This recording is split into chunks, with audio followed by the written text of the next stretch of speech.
Hi guys, welcome back to foodies fusion. আজকে আমি আপনাদেরকে ক্যারামেল পুডিং কীভাবে বানাই সেটা দেখাবো। এই রেসিপিটা জানে না এমন মানুষ মনে হয় পৃথিবীতে কম আছে। তবুও যেহেতু এই রেসিপিটা এতই জনপ্রিয়, আমি চাচ্ছিলাম আমি কিভাবে তৈরি করি সেটা একটু দেখিয়ে দিই। খুবই সহজেই 3টি স্টেপসে দেখাবো আজকের রেসিপিটি।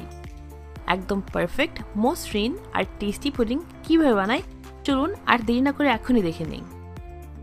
প্রথমে বানাচ্ছি আমরা ক্যারামেলটা। তার জন্য আমি এখানে নিয়ে নিয়েছি হাফ কাপ চিনি। এর মধ্যে দিয়ে দিলাম 3 টেবিল চামচ পানি। চিনি আর পানিটাকে খুব ভালোভাবে আগে একটু মিশিয়ে নিচ্ছি আর তারপর চুলার জালটাকে অন করব। এবার আর চামচ দিয়ে এই চিনি আর পানিটাকে নাড়ানো যাবে না। চুলা জালটাকে মিডিয়ামে রেখে আমাদের অপেক্ষা করতে হবে এরকম একটা সুন্দর কালার আসার জন্য। এখনও কিন্তু নাড়াবেন না, দরকার হলে এইভাবেই হাঁড়িটাকে হালকা ঘুরিয়ে নেবেন। ক্যারামেলটা প্রায় হয়ে গেছে, দেখতে পাচ্ছেন বেশ ডার্ক হয়ে যাচ্ছে।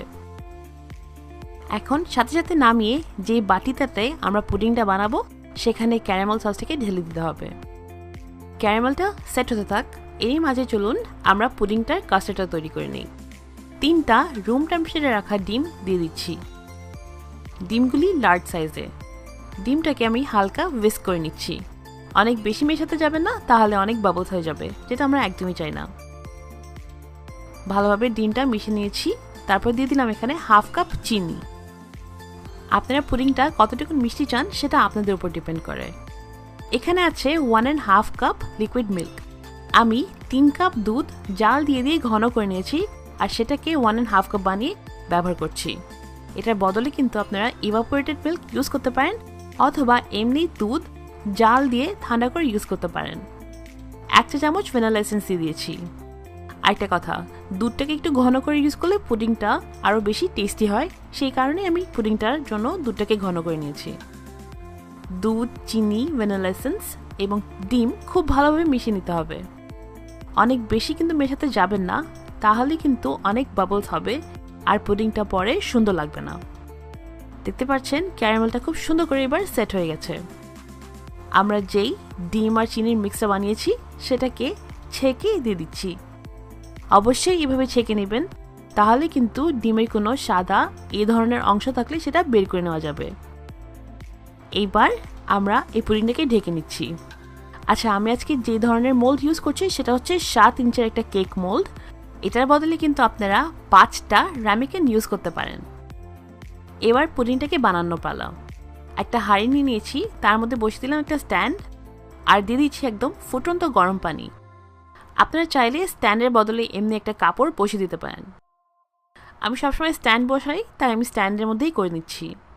স্ট্যান্ডের উপরে পুডিংটাকে রেখে এবার ঢেকে এটাকে 25 থেকে 30 মিনিট রান্না করে নিতে হবে। আমার আজকে প্রায় 27 মিনিট লেগেছে।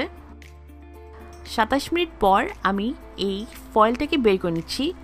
তারপর একটা টুথপিক অথবা ছুরি ইনসার্ট করে দেখব যে পুডিংটা পুরোপুরি হয়েছে কিনা। পুডিংটা কিন্তু এই পর্যায়ে এখনও অনেক জিগলি আছে, কিন্তু একদম ক্লিয়ার বের হয়েছে টুথপিকটা, তার মানে এটা একদম সেট। এখন এটাকে রুম টেম্পারেচারে আনবো আর তারপর ফ্রিজে কমপক্ষে 3 ঘন্টার মতন রেখে দিতে হবে। সারা রাতও রেখে দিতে পারেন। 3 ঘন্টা পর পুডিংটাকে ফ্রিজ থেকে বের করে নিচ্ছি এবং সাইডসগুলিকে এইভাবে একটু ছুটিয়ে নিতে হবে। তারপর উপর দিয়ে একটা প্লেট দিবেন আর পুডিংটাকে বের করে নেবেন। কাজটা অনেক সাবধানে করবেন আর অবশ্যই কিন্তু গরম অবস্থায় পুডিংটাকে মোল্ড থেকে বের করতে যাবেন না, তাহলে কিন্তু পুডিংটার সাথে সাথে গলে একদম ভেঙে যাবে। আমি পুডিংটাকে কিন্তু মিডিয়াম আঁচে রান্না করেছি, এটা বলতে ভুলে গেছি, তাই এখন বলে দিলাম। নিশ্চয়ই খেয়াল করছেন পুডিংটা একদম পারফেক্ট হয়েছে এবং ক্যারামেলের কালারটা একদম সুন্দর হয়েছে। আপনারা আমি যেভাবে বানাই সেভাবে ট্রাই করে দেখবেন। আমি আশা করছি একদম পারফেক্ট পুডিং আপনারা বানাবেন। আজকের রেসিপিটা কেমন লাগলো প্লিজ জানাবেন। আমার চ্যানেলকে এখনও সাবস্ক্রাইব না করে থাকলে প্লিজ করে ফেলুন। আজকে এতটুকুই। সবাই ভালো থাকবেন and thank you so much for watching.